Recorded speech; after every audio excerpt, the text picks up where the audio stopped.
Assalamualaikum teman-teman solih dan solihah, apa kabarnya hari ini? Alhamdulillah, mudah-mudahan teman-teman sehat selalu dan bahagia. Oke teman-teman solih dan solihah, hari ini kita akan belajar bahasa Indonesia seputar tanda baca. Namun, agar kegiatannya semakin diberkahi, kita ucapkan dulu Bismillahirrahmanirrahim. Teman-teman, Kak Evi mau memperlihatkan sesuatu ke teman-teman. Kira-kira apa ya yang akan Kak Evi perlihatkan ke teman-teman? 1, 2, 3. Ini dia teman-teman. Kira-kira ini gambar apa ya? Betul sekali. Yang tadi adalah gambar rambu lalu lintas. Kalau teman-teman mau bertanya tentang rambu lalu lintas, silahkan ya. Boleh melalui Telegram, Instagram, ataupun WA pribadi. Nah, teman-teman solih dan solihah, kalau kita berkendara di jalan, kita harus memperhatikan rambu lalu lintas kan? Iya Kak Evi, kalau ada tanda stop, berarti teman-teman harus apa? Iya, harus berhenti. Kalau ada lampu hijau, iya, silahkan teruskan kembali jalannya. Nah teman-teman solih dan solihah, dalam membaca juga harus seperti itu. Ada tanda baca yang memberitahu kita kapan harus berhenti, kapan harus jeda sebentar, atau kapan kita itu berbicara dengan nada tertentu. Kalau kita abaikan tanda baca, kalimat bisa kacau teman-teman, seperti jalan tanpa aturan. Makanya hari ini kita akan belajar seputar tanda baca. Teman-teman sudah siap? Siap ya? Kalau begitu silahkan simak penjelasan berikut ini. Apakah kalian tahu apa itu tanda baca? Tanda baca sering kita temui pada sebuah kalimat, seperti tanda titik, tanda koma, tanda tanya, dan tanda seru. Nah, hari ini kita akan mempelajari tentang 4 tanda baca itu, yaitu tanda titik, tanda koma, tanda tanya, dan tanda seru. Pertama, tanda titik. Ini namanya titik. Tanda titik digunakan untuk mengakhiri sebuah kalimat.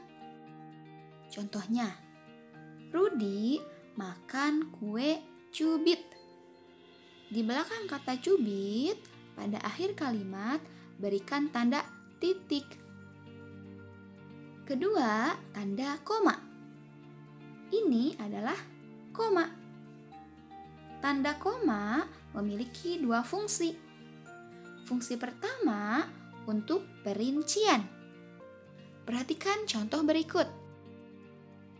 Pepaya, koma, mangga, koma, pisang, koma, dan manggis dijual di supermarket.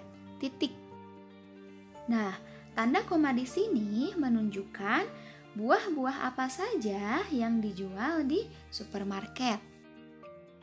Fungsi kedua, tanda koma digunakan untuk memisahkan ungkapan perasaan.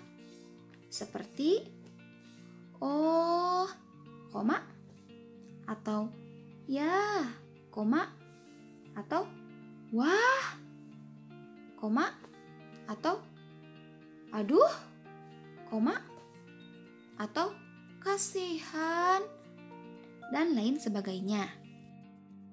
Untuk lebih jelasnya, coba perhatikan contoh berikut. Wah, bagus sekali lukisan itu. Setelah wah, kita gunakan tanda koma untuk memisahkan ungkapan perasaan dengan kalimat berikutnya. Selanjutnya, tanda tanya. Tanda tanya sering kita temukan pada akhir kalimat tanya. Contohnya, bagaimana kabarmu hari ini? Tanda tanya. Nah, di belakang kalimat diberi tanda tanya karena di depannya ada kata bagaimana yang menunjukkan kalimat tanya atau menanyakan sesuatu. Terakhir, tanda seru. Tanda seru memiliki dua fungsi. Fungsi yang pertama digunakan sesudah kalimat ungkapan. Contohnya, aduh, sungai itu penuh sampah dan bau. Nah, di akhir kalimat ungkapan ini kita gunakan tanda seru. Fungsi tanda seru yang kedua yaitu digunakan pada kalimat pernyataan seruan atau perintah. Contohnya, buang sampah pada tempatnya. Atau, tolong ambilkan buku di atas meja. Atau, tinggalkan tempat ini. Nah, di sini kalimat ini menunjukkan perintah atau seruan kepada orang untuk membuang sampah pada tempatnya, untuk mengambil buku, dan untuk meninggalkan tempat ini. Maka kita gunakan tanda seru di belakang kalimatnya. Nah, teman-teman, ada satu tanda baca lagi yang belum kita bahas, yaitu tanda hubung. Seperti apakah pembahasan tanda hubung? Coba teman-teman simak penjelasan berikutnya. Tanda hubung dilambangkan dengan garis pendek mendatar. Apakah yang dimaksud dengan tanda hubung? Yang dimaksud dengan tanda hubung adalah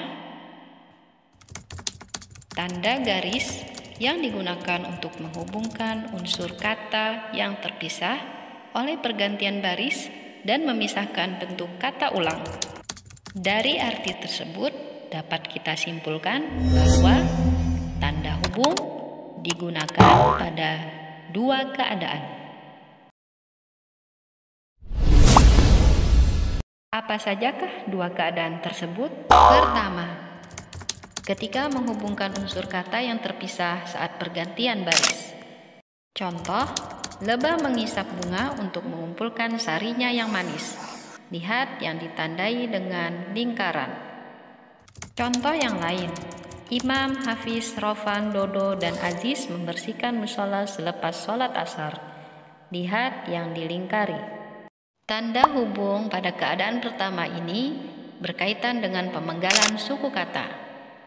Pemenggalan suku kata disesuaikan dengan cara membaca kata tersebut. Perhatikan contoh-contoh berikut ini.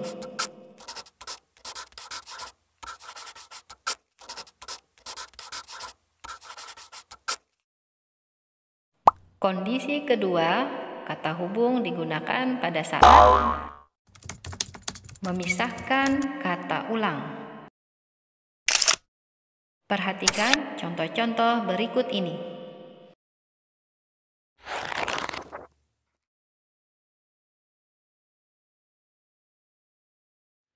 Setelah tadi teman-teman menyimak pembahasan seputar tanda baca, sekarang kita akan mengerjakan tugas. Nah, sebelumnya buka ya buku paketnya halaman 10. Di sini ada ayo berlatih. Kerjakan nomor 1, nomor 2, nomor 3. Kemudian di halaman 11-nya ada nomor 4 dan nomor 5 ya. Nah, sebelum kalian mengerjakan, baca dulu petunjuknya. Berilah tanda centang pada kalimat dengan tanda baca yang tepat, gitu ya. Nah, contoh misalkan pohon di taman tumbuh subur. Ini tanda bacanya apa? Koma. Kira-kira benar atau salah? Kalau misalkan benar, centang. Kalau salah berarti cakra aja ya teman-teman ya. Nah, kayak gini. Nah, itu ya. Oke, mudah-mudahan teman-teman dimudahkan dan dilancarkan dalam pengerjaannya. Semangat! Alhamdulillah, demikianlah untuk pelajaran bahasa Indonesia hari ini seputar tanda baca. Nah, sebelum diakhiri, tentunya ada hikmah di balik apa yang kita pelajari. Nah, tanda baca mengajarkan supaya kita itu tertib dan teratur saat menyampaikan informasi, saat menyampaikan pesan. Sama seperti Allah Subhanahu wa Ta'ala memerintahkan kita untuk berkata dengan perkataan yang benar, seperti di dalam surat Al-Ahzab ayat 70. Di sana ada ungkapan qaulan syadidan, perkataan yang jujur, perkataan yang benar. Oleh karenanya, teman-teman saat berucap itu harus tertib, harus teratur, harus jujur, dan harus benar. Agar apa? Informasi atau pesannya bisa dipahami oleh banyak orang. Nah, mudah-mudahan bermanfaat ya belajar kita hari ini, dan tentunya yang baiknya bisa dipraktikkan dalam kehidupan sehari-hari. Kita akhiri dengan sama-sama mengucapkan hamdalah. Alhamdulillahirrabbilalamin. Terima kasih. KFV pamit. Wassalamualaikum warahmatullahi wabarakatuh.